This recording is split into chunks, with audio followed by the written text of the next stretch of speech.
What do you think are the main challenges that you see in coaches and in therapists when it comes to sales? Before even talking about selling skills or selling high ticket skills, which is a completely different skill set, before even looking at that, they actually have another problem, a more profound problem, and that is actually an emotional problem. So what's driving the lack of sales is it's the beliefs and the emotions behind their ability to sell. And what do I mean by that?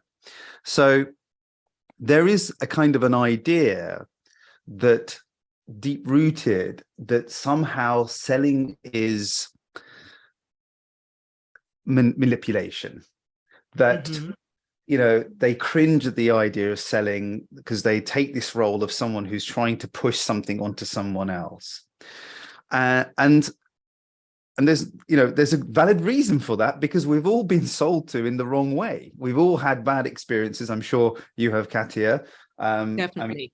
I'm sure the people listening here, especially when they try and buy a car, by a used car salesman, Right. like and that's a good thing to look at, because if I said to you, what's the first thing that comes to your mind when I say salesman, no doubt everyone here will have some kind of negative connotation, right?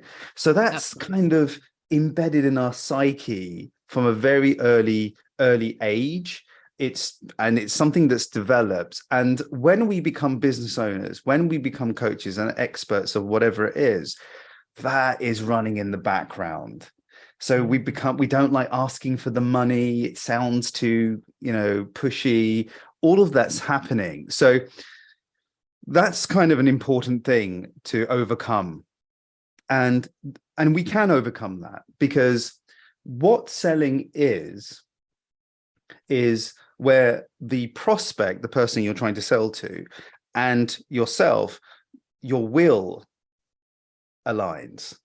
So where sales becomes manipulation is where the salesperson's will is met at the expense of the prospect's will.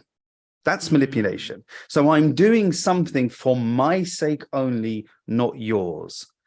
But it can be true that we can sell something where my will is met, that I've sold something, and it also meets the will of the prospect, right? So sales doesn't have to equal manipulation. So that's the first point. The second thing is that given the nature of what therapists do is to help people, they feel reluctant to charge more, or charge what they should be charging. So they feel guilty, they feel reserved, and well, they think, gosh, you know, I can't, you know, really this should be free, but you know, I'm actually charging money for it, and I'm even guilty about that. And there's that running in the background as well, and that really holds them back. And I think this is really the wrong way around, because what you have to understand is this, is that if you don't charge your worth, you will no longer continue doing what you do. And if you can't continue doing what you do, you can't help anyone. If I'm making sense, you will end up broke. You will have to give up your dream of becoming a therapist and helping people and end up getting a normal job. Right? Absolutely. Whatever that will be. And you'll give up, and no one will be benefiting from your service. So it is imperative that you do charge what we refer to as high ticket, because that's the only way that you can continue to actually help people. And if on the side, if you want to help people for free who are really vulnerable and don't have the money, so be it. But you have to raise your prices. You have to become more aware that this is necessary for you to help people, because if you don't, you're going to end up not doing this for very long. And I've seen this many a time. So that's happening. And another thing that's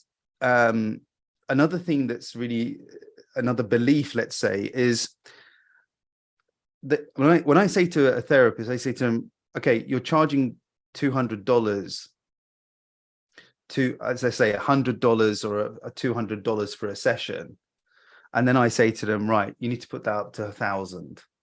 I'm like, what? I'm like, yeah, you need to put it to 1,000. But Adam, it's an hour session. How can I charge $1,000? And I said, that's wrong. The way you're looking at it. So the monitor's gonna go off. So I say to them, your equation is false, because that view is based on the view that they are paying you for the hour. They are not paying you for the hour. They're paying you for all of those years, the blood and sweat that you invested in this ability to become a therapist. That's what they're paying you for. So they're not paying you for the hour, they're paying for the experience and the wisdom that you have.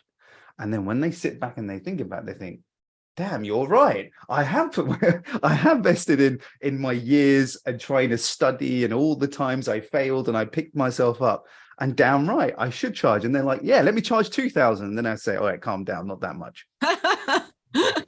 But yeah, so that's an important point. That when you charge someone, it's not for the hour, it's not for the time, it's the experience that you've invested in all of these years to get to where you are.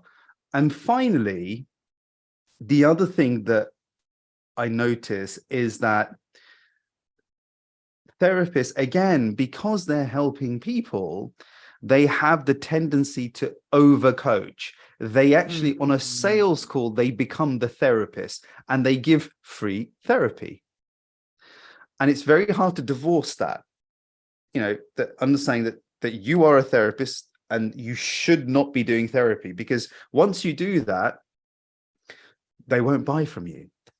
And that this is a problem. And the reason people do that, the reason coaches and therapists do that they overcoach, is because there's a sense of wanting to be liked.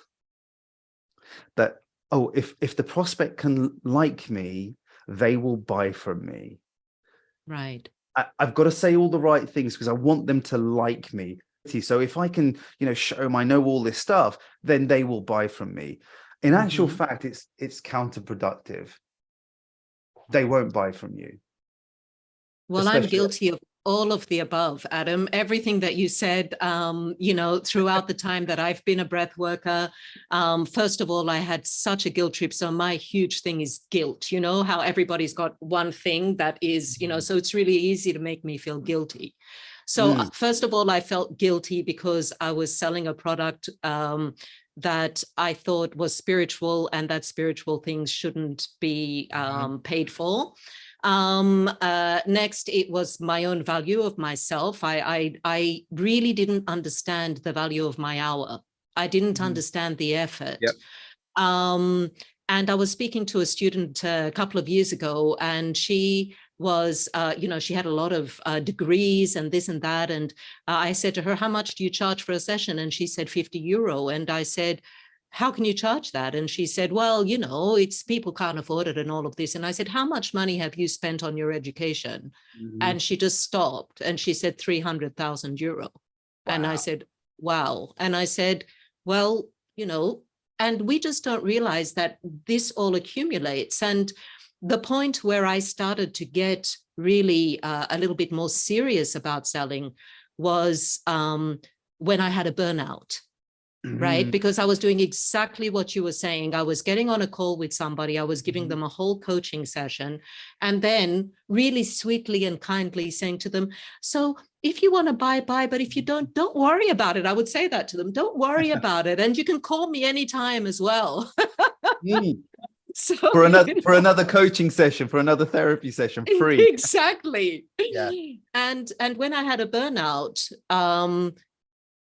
that's when I realized that, doing, 6 or 7 or 5 or 6 sessions during every day for, $100 is hell. Right. And so there is a lot of value in what you're saying. It's true. And I think it's really important that people really value their product and value themselves, their time. Yeah. right? I mean, Katia, look, think about it. If she's charging €50, there is a physical look. If you are your business, there is a physical cap on how much you can, how much time you can allocate, Right. and how much you can earn. And if you add Absolutely. it up, it's just not worth it. It's just not, because you for that money, what you're doing is you're facilitating those calls, those bookings, that the people that you're seeing, and it just won't add up. And you said you hit the nail on the head there. You said burnout, and that's what happens. And Yeah, guess what? No one benefits from your services ever again. exactly. You're Yeah, burnt out. So you're burnt out and broke. That's right. and that's actually a disservice to the world. If you are genuinely good at what you do, it's imperative that you raise your prices. Absolutely. So Adam, how would you, like, let's say you have somebody who comes to you out of this beautiful audience that we have here, and they say to you, well, I do so and so, and I want to take it to a high ticket sale. Mhm.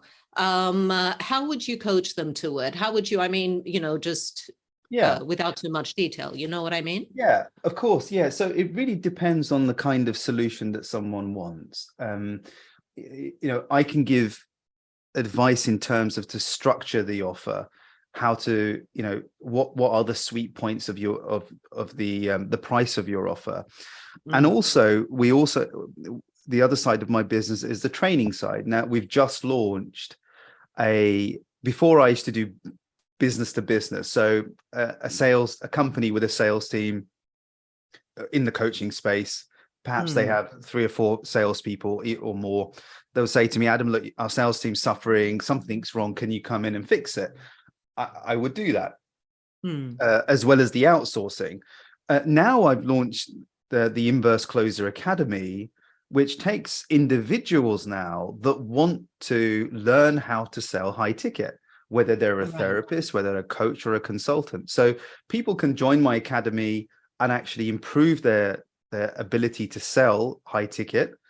And they are basically put through a 90-day program where firstly, you'll learn my method, which is called inverse selling. The reason it's called inverse selling, because the theme is always, we do everything that's the opposite. So to give you an idea, we don't close people, they close themselves. But we use very clever, very strategic positioning, clever techniques that get them to that place where they just want to do it.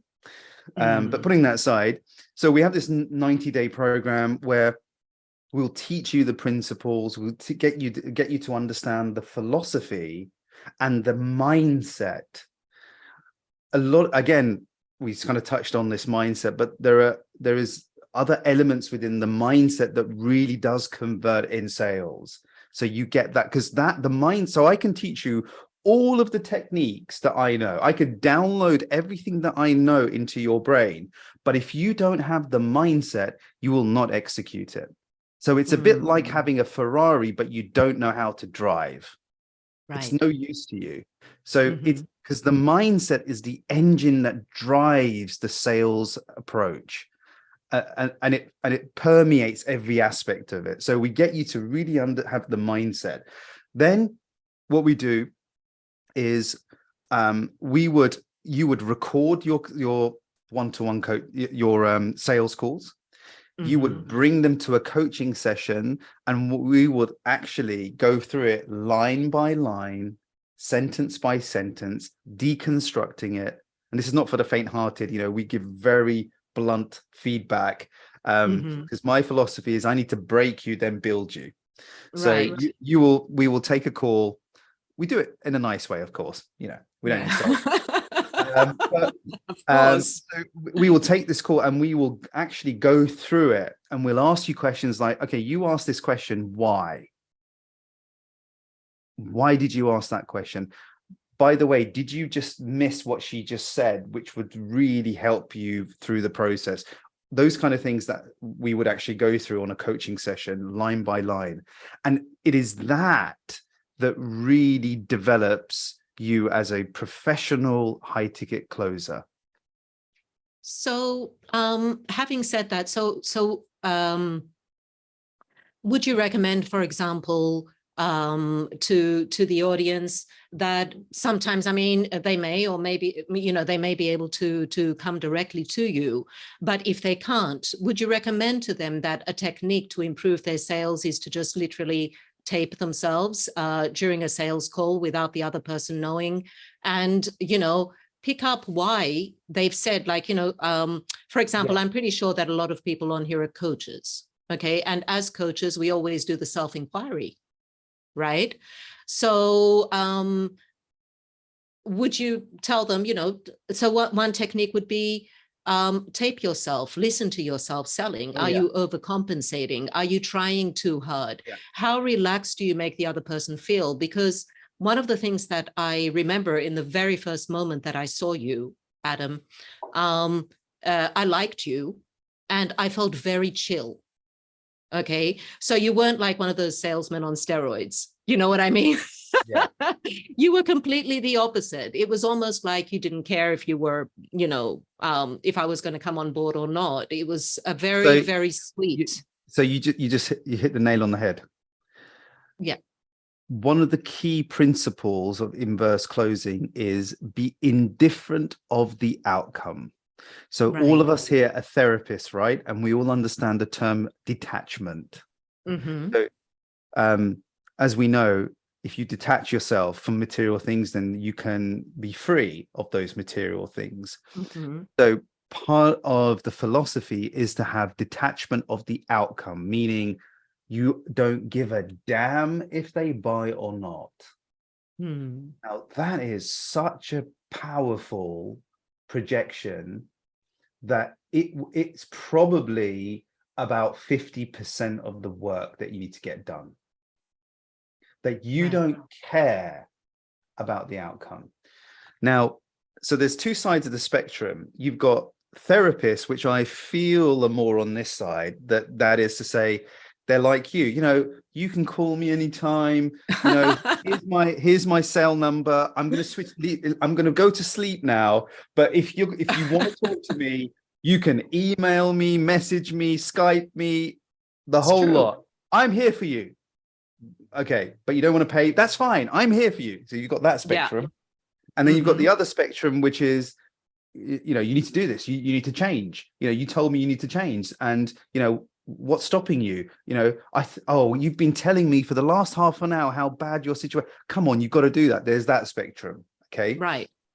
So this end is a bit too much. So we've got to come in the middle, but the detachment is really important. We still need to be detached, but not too much on the side of the spectrum. What you need to understand that a sales call for your service or program or whatever it may be, the game is this: unlock what is worrying them, what is their concern. That's it.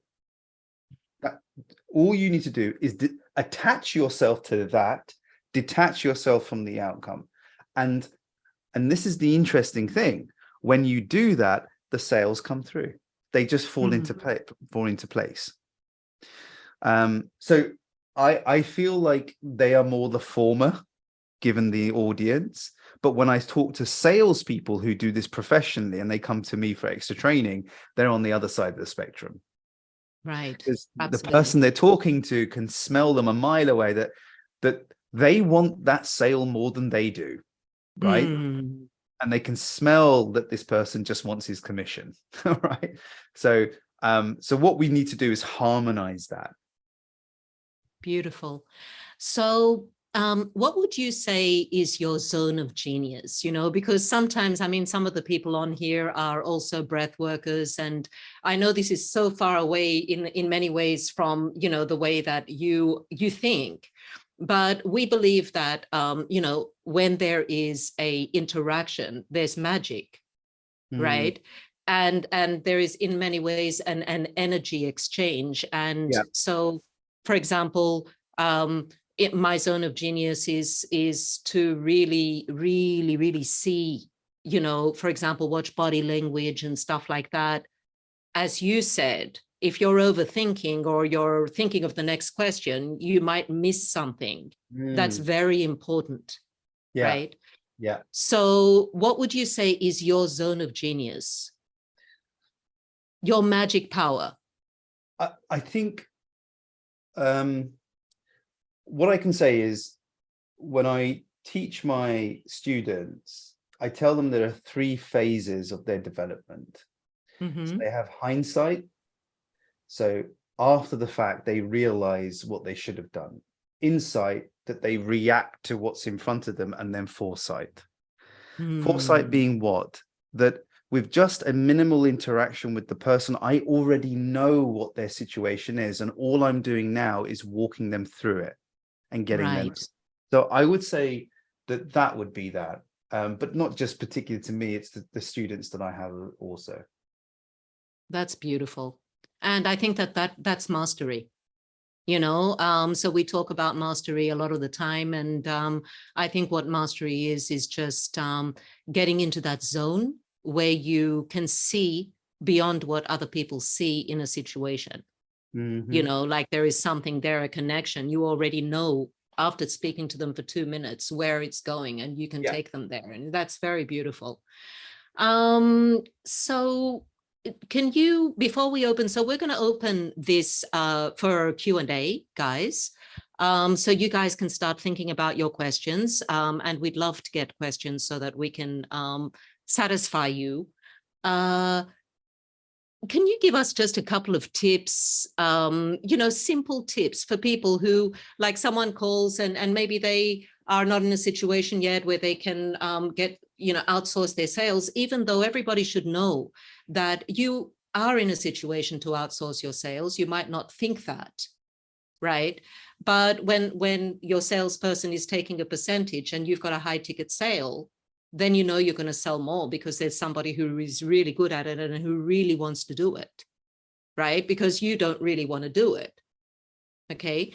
So, I mean, maybe. So, Adam, can you give us a little bit of, you know, just a couple of tips that might get people excited about selling? Structure is king. Okay. Always, before you even pick up one sales call, you must have structure, and you must adhere to that structure, and then check your results. And if it's not working, tweak your structure until you must continue that process until you find a structure that works for you. And time after time, when I do a lot of auditing of sales calls for my clients before I actually start working with them, and structure is nowhere. Right. What you have to understand is that you do not sell on personality, you sell by process. Human beings, they have a series of steps that they must go through in order to buy, in order to make a decision. You must also mirror those steps so that you're working with human psychology rather than against it, right? So so a structure that mirrors that, plus the consistency of employing that on every single call. So for example, we've got 20 closers in our agency, or so, 20 or so. And every single one of my sales guys, I could pick up a call from any client, any project of ours, and I'll know exactly where they are on that in the process. You will know exactly. I can stop it at 5 minutes. I can tell you exactly where he is, because that's what I've trained them. Process, process, process. It is not sold by you. When you sell, when you get good at sales, it won't be because of your personality. That's a myth.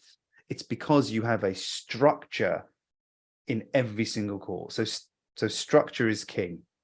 Always have the structure, and record yourself. You said this earlier. Record yourself and be your best critic.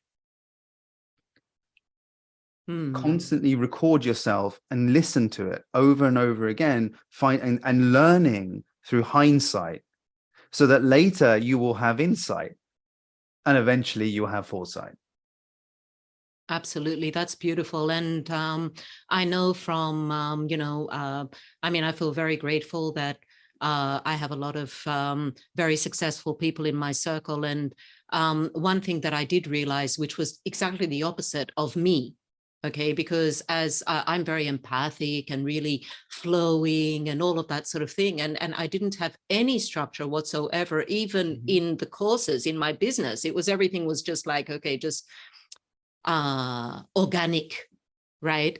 And what I've realized with the successful people that I know, and especially the people who are super successful, millionaires or even billionaires, is that they don't do anything without a structure. Yeah. The actual structure is what makes their business successful. So it's one structure which is repeated over and over again, and that's how you're able to expand or enhance your sales, right? So amazing, Adam. I don't know if you would like to share anything else before we open the floor to questions and answers. Yeah, I welcome some questions, and hopefully I can be some use. Yeah. Oh, hi, Bella. Hi, can you hear me? Yep. Yeah. Hey, Adam. Nice to meet you. Likewise. This is incredible. This is really on time that I'm listening to this and listening to you, because you're probably aware there's a massive myth, I think, in the wellness community, self-development of, let's be feminine in a business structure and let's go with the flow. And I see so many people suffering with this. Mm-hmm. And it's crazy because literally in the last week, I've had 2 people randomly come to me from my past who are working in marketing. And by chance, one of them has specifically been studying people in this realm. And they're like, no, they're doing all the oldest sort of marketing trick in the book. It's all structure. Mm-hmm. So basically, I have so many questions I want to ask you. But for me, thus far, I've only been able to get clients through word of mouth. Yeah. I haven't been able to get them. Like, I have a newsletter with a 50% opening rate, so I know it gets read. I get feedback. I have a social media, I have Instagram, and I've tried so many different things, doing special offerings here and there, even not anymore, but I used to do free, of course. So it's like, aside from word of mouth, how are you getting the people to even get on the sales call?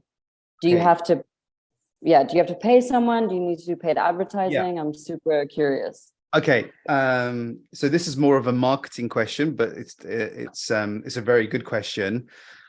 So let me ask you, you said you've got a social media account. How often do you post on there? This is something I've had to figure out, because obviously algorithms keep changing, but I find if I post every second or third day, that's when I'll get the more people trafficking. So I guess, to be fair, 2 to 3 times a week. Okay. How big is your social media account? Just over 1,000. It's not that big. Okay. You're supposed to post 3 times a day. Yeah. Okay. So now the challenge then becomes, oh gosh, what am I gonna post? And by the way, I hate social media. I hate coming on camera, recording myself and putting I hate apps because I'm an introvert by nature. So I find it very uncomfortable. So, and when I was going through this, I was like, well, what can I post 3 times a day? There are always things that you can post. For example, you've just come onto this and you can post, I just went to an event on Zoom and I learned X, Y, and Z for therapists.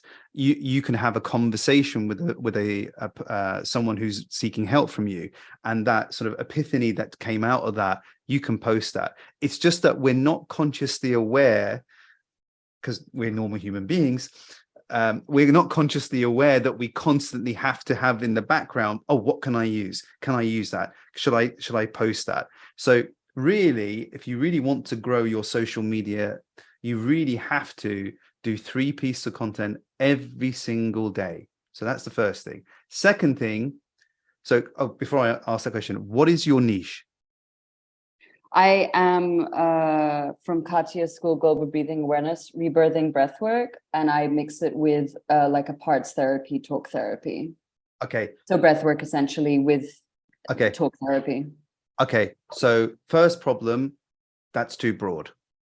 What is your niche?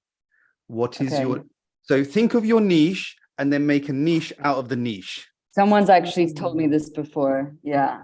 This is look, I've been in this space since 2004. And in 2004, we were selling neuro-linguistic. Who's familiar with neuro-linguistic programming? I was going to ask. Yeah. Okay, great. Most of us are.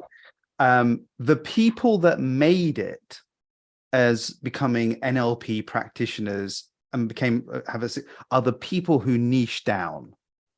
If someone comes out and says, I'm an NLP practitioner, I help with phobias, I help with anxiety, I help with confidence, forget about it. You'll be drowned. You're drowning in the sea of opportunities, right? And alternatives. You have to niche down. The more niche you can become, the louder you will become. Okay, so can I just ask you a specific question with this? Because someone's told me this before, who specifically builds sale funnels for big companies. And he said something about like finding a pain point. Do you suggest working with that, the pain point? Do you know what I mean? Well, like, okay, so, well, firstly, is there a particular type of client that you enjoy and you're good at dealing with? Yeah, I mean, it's people that come to me are usually in some type of a crisis, health crisis, or they're like getting a divorce or something like this. Okay. Health crisis, too broad. Getting a divorce, niche. Yeah, that's what, So drill down and carve your niche and stick to it. No matter what, just decide on what you're going to focus on and stick to it. And you will be surprised. You will notice how your business grows.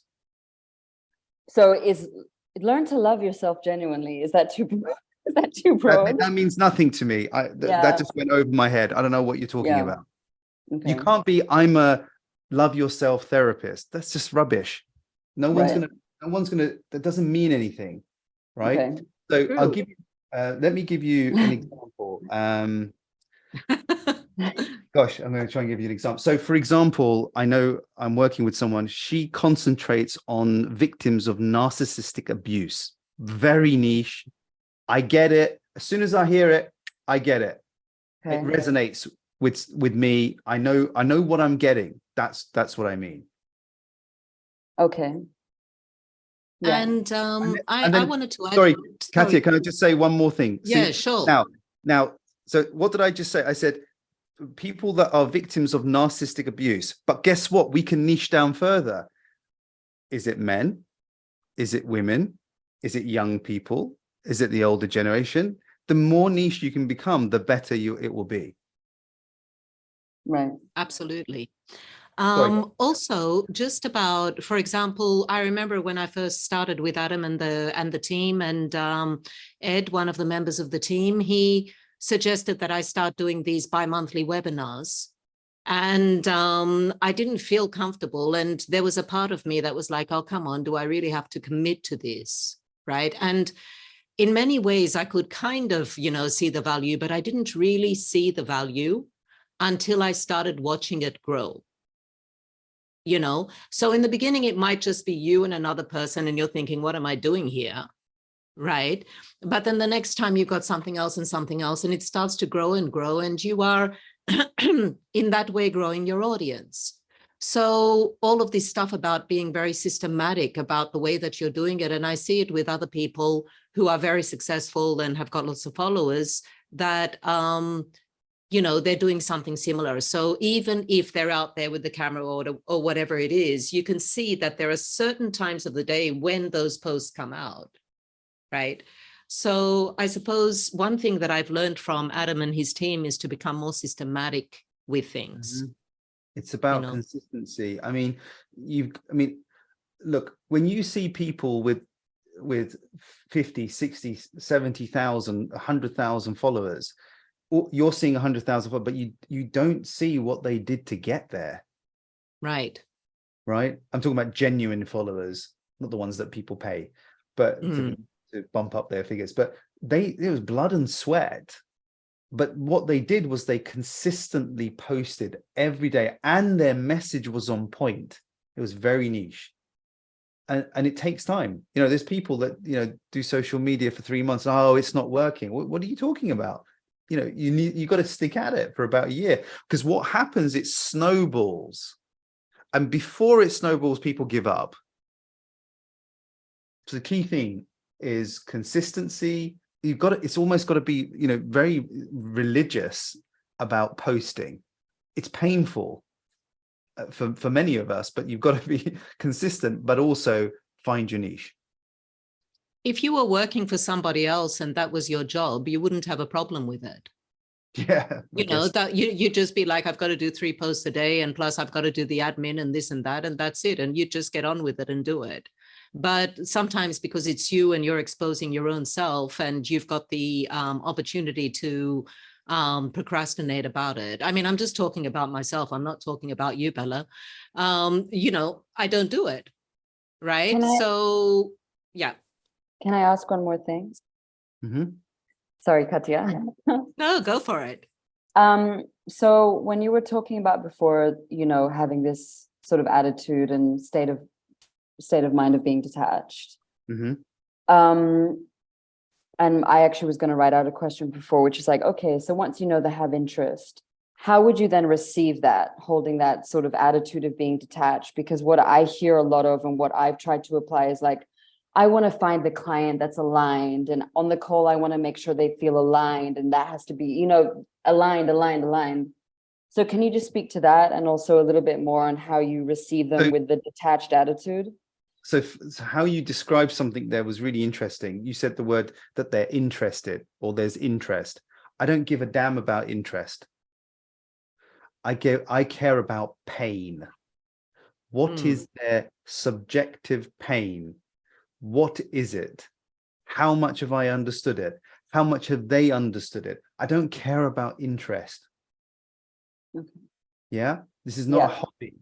I want them to understand that they have a problem which culminates into a pain, which the pain is becoming worse if it's untreated. That's all I need to get them.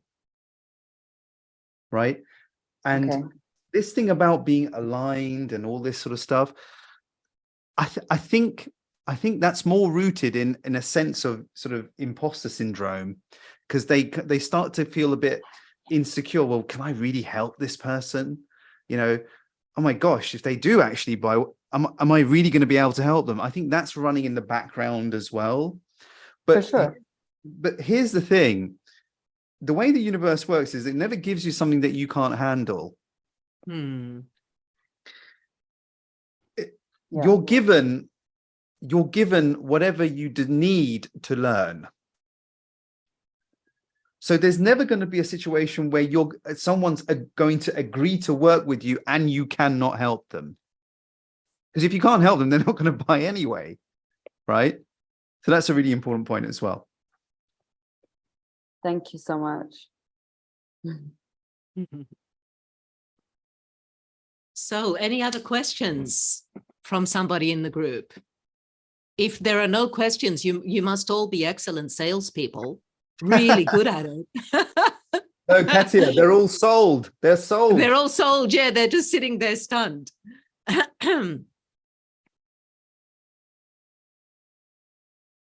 So until people think of their questions, when I was 16, Adam, I wanted to make some extra pocket money. And so I went to the mall and I started walking around the mall, and there was a sign in a menswear shop.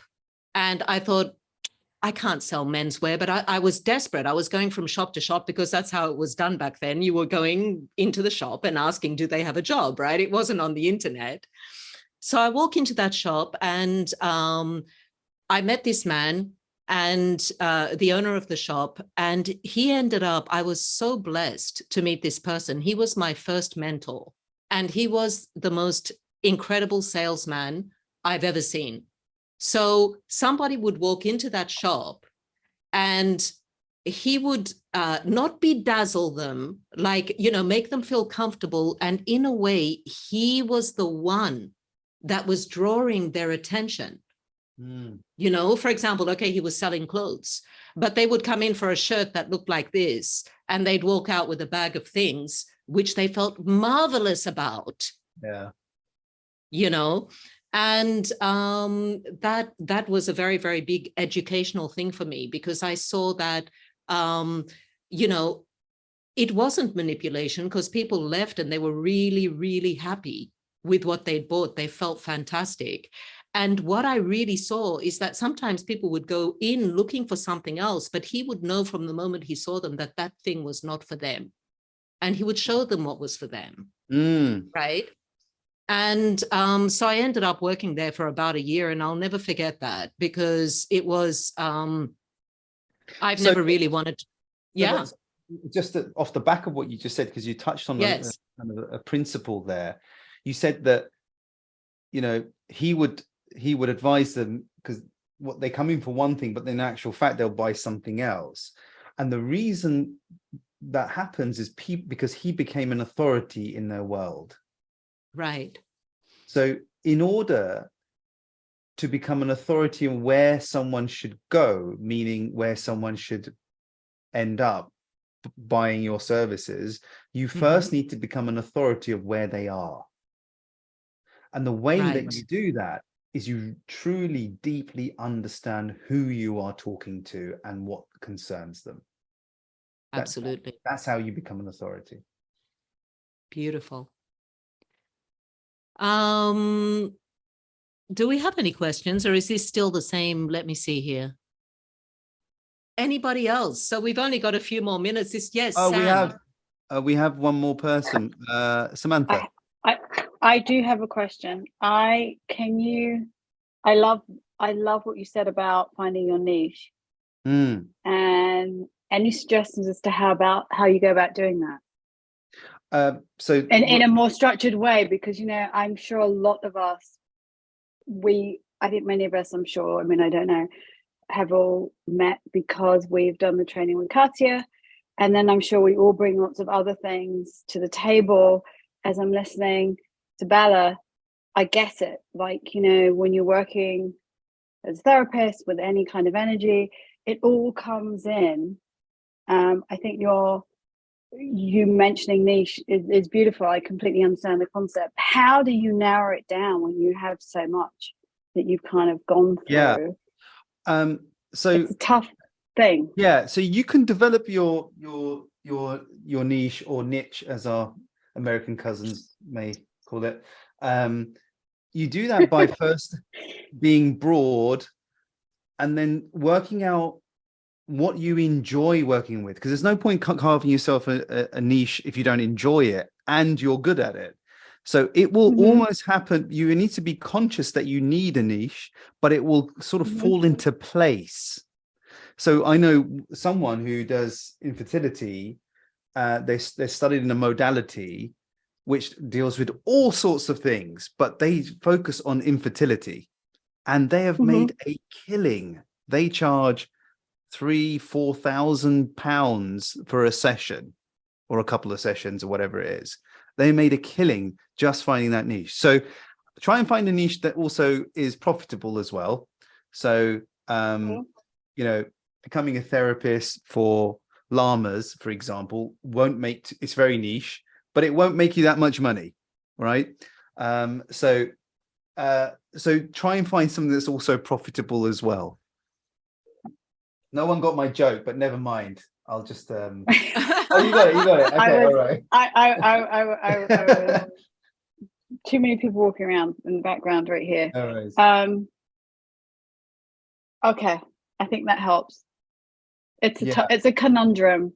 It's definitely a conundrum, because I think when you're a lot of who we are walking through life, it's like, oh, I can do that and I can do that, and then a client will come in and you really do use all of it. So narrowing it down, and I probably know the person you're talking about with the narcissistic stuff. fabulous work. I see it all over Brilliant. the place on, I was like, brilliant. it's brilliant. It's really good. It's what you know why it's such a good niche. It's because it's so current as well. Yeah. Like I Yes. tell you, I mean, the next therapist that niches in social media addiction is going to be a millionaire. Everyone's running away now, making notes. Yeah. It says I hate social media, but you know. Yeah. So the biggest problem we have with the youth now is social media. It is completely destroying our culture as human beings, our relationships, completely, because the generation that we have now, they have been born into a social media arena. We have, well, my generation, I'm in my mid-40s. We didn't have social media when we were young, but this generation, when you tell them, yeah, we didn't have social media, they're like, what do you mean you didn't have social media, right?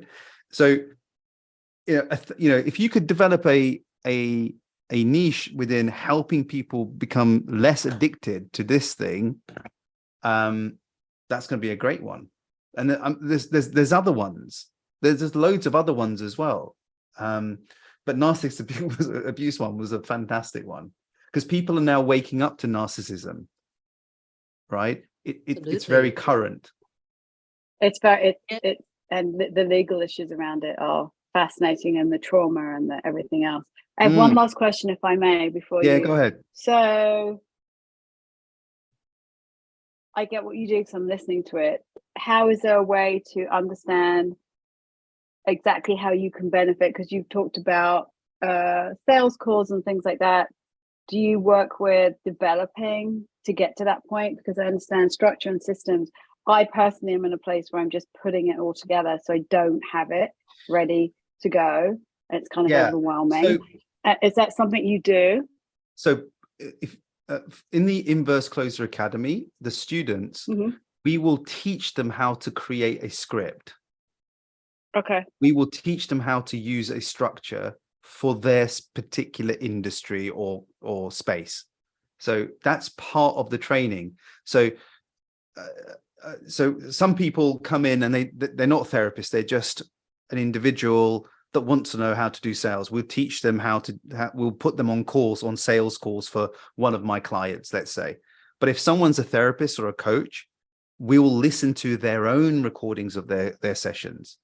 And there are so many hand to forehead moments, because they're like, damn, you're right. Oh, how did I not see that? I've been doing that for 5 years. No wonder I'm not making any money. No wonder they said to me, I'll think about it. Right? That's what's you will be shocked. You will become surprised at how many times you're making mistakes. There are so many sales blind spots that you're not aware of. Okay, that's super helpful. Sam, thank you. Yeah. Sam, were you asking, because maybe I got it wrong, but were you asking if he's got, or if he personally, or if he's got somebody who works with him who can help you find your niche? Or were you asking something more about the sales? The niche, definitely. And then also, I actually believe, especially because courtesy of everything we've just been doing, that it's there. I mean, I get it. It's just about how do you access it? So I'm in between that point of, I know it's there. I know I can do this. Now, how do I create that space here so that it can just all come to me? So that's the person I'm looking for to help me with all of that. My understanding from this call is really, a niche is really important. It's a tough one, I think, for the work that we do. And then also setting up those systems that you were talking about in a way that supports that, but also it's overwhelming. And social media, the other side of social media is, it's like, oh my God, I hate this. I'm like you, I don't like being on camera. I don't like social media. I avoid it at all costs. But I also know that I have to, as we would say, pull my head out of my arse and kind of get on with it and do it. So it's something I'm looking to get help with. So I'm asking if you do that kind of work too. Yeah, I mean, when someone does work with me, I help them structure their offer, help them niche down their pricing. You know, what does their offer look like? What elements it should have? You know, what kind of ideas would be suitable for social media content? That's kind of part of it as well. That's kind of bonus of what we do as well. Sorry, Thank I you. wanted to say that you know, Adam has got a talent to pick up and like he can make something catchy or I don't know. He's just got this talent to help you to create a brand. Okay. So, for example, when I went to him in the beginning, there was quite a bit of confusion. We had coaching call. He helped me with my niche. He helped me to understand why it should go in this direction and not in the other. He helped me to overcome some of the thoughts that I had, which were limiting me from really going for it, from really spreading my wings. Okay. And then he helped me to find the person who made the new beautiful logos. Then he helped me to get the person who created the product with me. And all along he was there. So maybe he just loves me particularly and he doesn't do that for everybody else. But that's been my experience. So it is, you know, something like that is well worth it. But, you know, I just want to leave it with get more serious about yourself. Yeah. You know, that's really it. I mean, like when you get the edge there and you think, wow, I think it's about time I got more serious about myself. And then you do it. Right. There was a question here, Adam, before we pop off. Thank you, Sam. Up here, it says, it's from Kat. I hope she's still on here. Yep. What about objections if you think you're able to talk about them in the call, but they still come up with money objection? Okay, so someone asking, in most cases, the reason people talk about money, they give the money objection, it's not because they don't have the money. It is because they do not feel it's justified to pay you for that money. Yeah. And if you've got the end of the call and they say, yeah, I can't, you know, and they actually do have, they're on 100K salary or 50K or salary or whatever it may be, and they have the money and they don't pay you, then that just means that what you've done prior to that is completely wrong. So put it this way. Here's a test. So imagine now, so Bella, can I use you as an experiment? What do you Please. charge? What do you charge for your sessions? Right now it's 250 USD. For an hour? Yes. Okay. So here it is, right? So sales is it's going to be a scale. So we've got Bella here at 250, right? And here is the risk of purchase. The risk of purchase versus buying. Okay.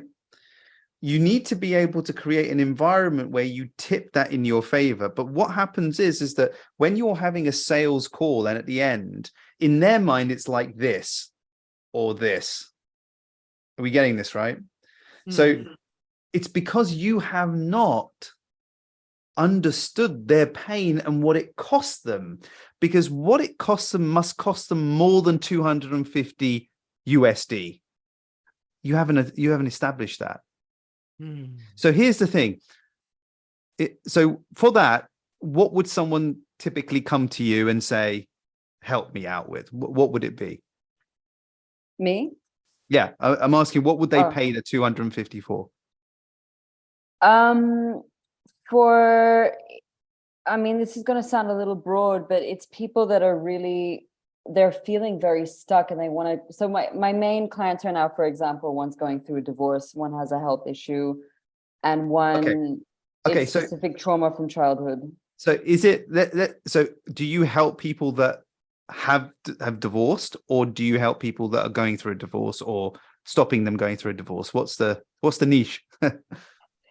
Yeah, well, I've been thinking, I mean, my niche is too broad still, but I've been thinking about it a little bit now. I think my main sort of message in my work is I want you to understand that, oh my God, you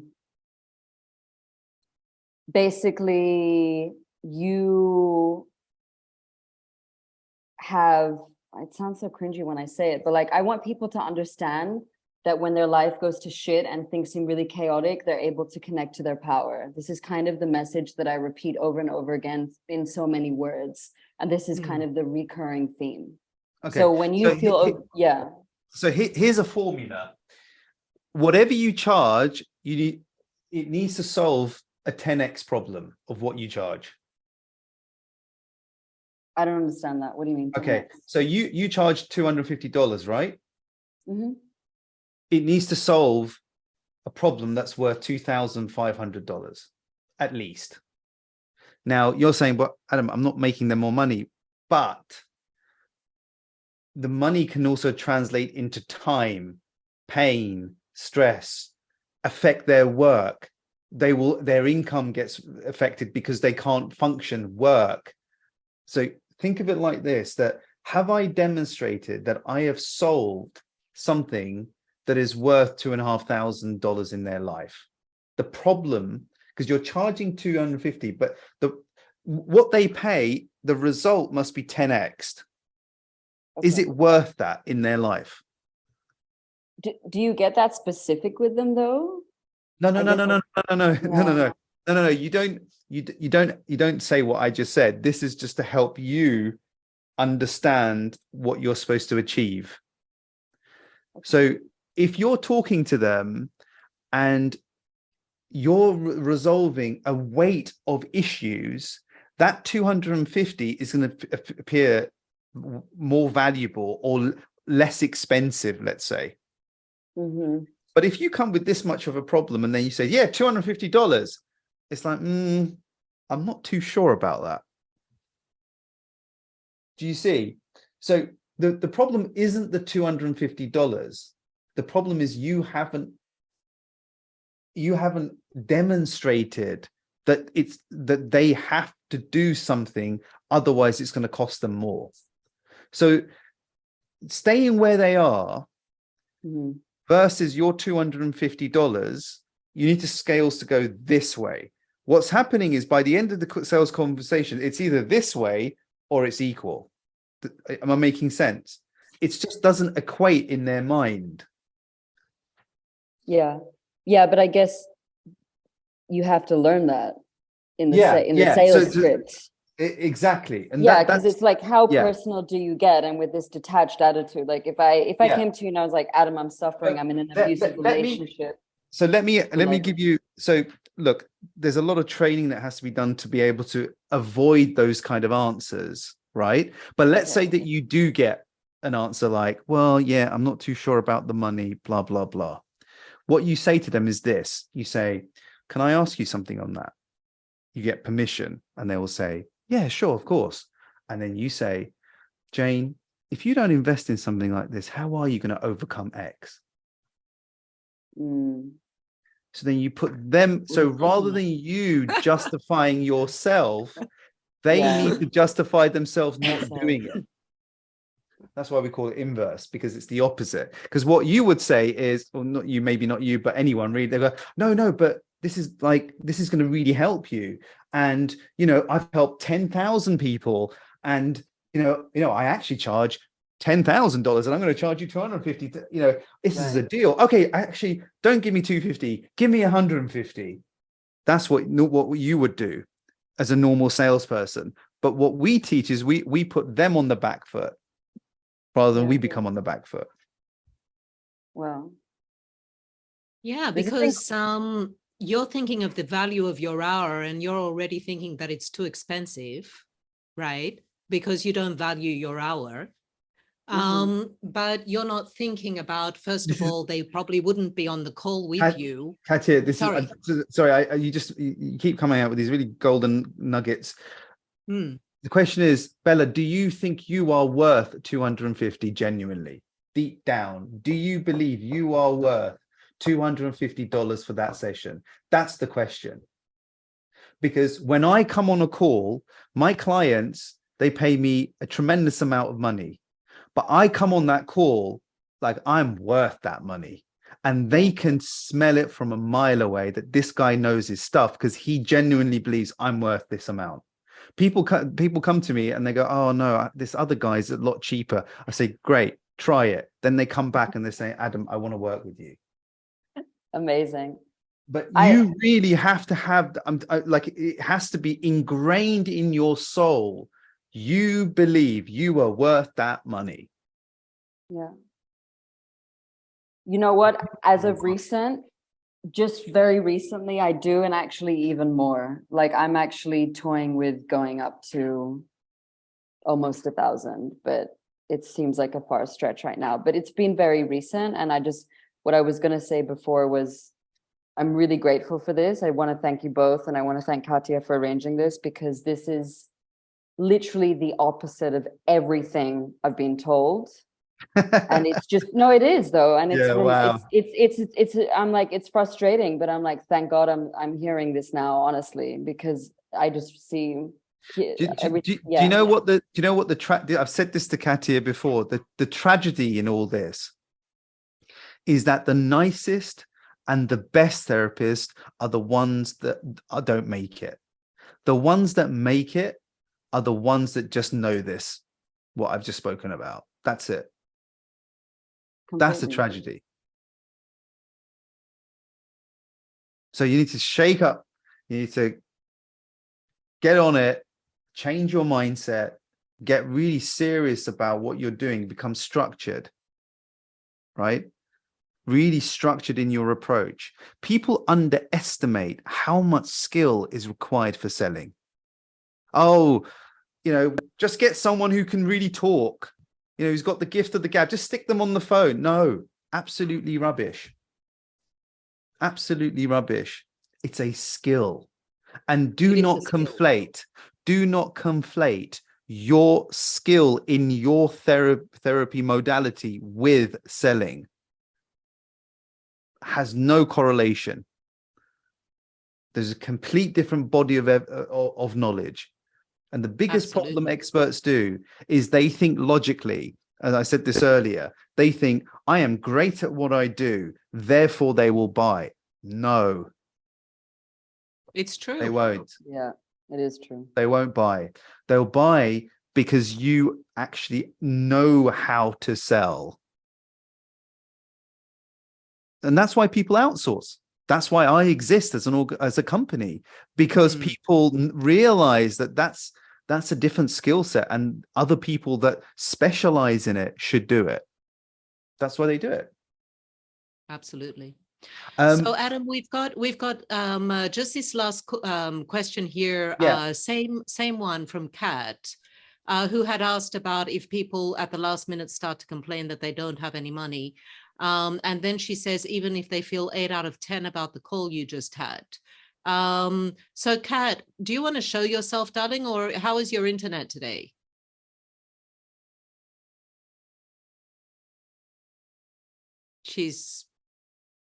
Nope.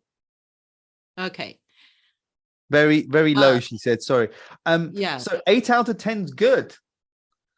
8 out of 10. Even if it's, by the way, never, ever, please write this down. Never, ever, ever say to someone on a sales call, so out of 1 to 10, how likely are you to do this session with me? Never, ever, ever ask that question, because it is the most stupidest question you can, and patronizing. I have coaches who are professional coaches asking these silly questions on sales calls. It is the most stupidest question you can ever ask, and people feel patronized by that. Don't ever do that. Sorry, I just went off on a rant there. The reason I did this, because someone came on a call with me and asked me that, and it made me feel like, can you just leave and just go away? I would never buy from anyone that asked me a silly question like that. You need to develop a skill of asking questions, right? Well, instead of asking from 1 to 10, why don't you just say to them, okay, so you're going to buy or not? You might as well just do that. If you're going to be that crass, then what? You might as well just ask a straightforward question. Like, listen, buddy, I don't really have 45 minutes. Are you going to buy or not? You might as well just do that. If you want to be crass, you need to be more sophisticated. You need to be able to, so subtlety is the key. And first, so go, let me just, I'm going all over the place, but Kat, in answer to your question, even if it's, yes, our eight is good. Sales is analog, not digital. It's never 10 out of 10. There are always degrees that you could have made it better, but 8 out of 10 is great. Someone sent me, just want to make this point. Someone sent me a message that they were pitching someone, and they sent them this text of all the things that they should buy their program. And the prospect replied, wow, you're a great salesman. You're a fantastic salesman. I'm going to go and think about it. And he was so flattered. I said, that's probably the worst message you could ever achieve. He said, what? I said, yeah. He said, you're a salesman. You failed. As soon as they realize or smell that you're a salesperson, game over. That's the key. So you need to have the art of selling without selling. You need to sell without triggering in the mind of the prospect that they're being sold to. Very, very important. So that was the worst message he could. He was flattered. Oh, I must be really good. He called me, I'm a great salesman. Yuck. Utter yuck to be called a salesman, right? Because all it says is all you did was pitch. And they were like, right, okay, I'll go away and think about it. So anyway, that's enough talking from me. So thank you, Adam, very much for joining us. I think everybody got a lot of benefit out of it. And hopefully, you know, I hope you guys all enjoyed it. And I'm so happy that you came. Thank you very much. And if you want to find Adam, you can find him at adamserra.com, right, Adam? If you want to put it in, in the chat. And just so, you know, just to repeat, our platform is already open. And even though we haven't launched yet, we're just waiting for a couple of days to test before we launch. And you can all go on to that platform and start to introduce yourselves and get to know each other. And in a couple of weeks, I hope that this webinar will be in the free webinars section, so you can go back and watch it again and get even more information, you know, things that you didn't pick up during this call and stuff like that. So please join us, globalbreathingawareness.com, and see you in a couple of weeks. Thank you so much, Adam. Oh, pleasure. Absolute pleasure. Thank you for having me. Okay. Bye, everybody. Bye.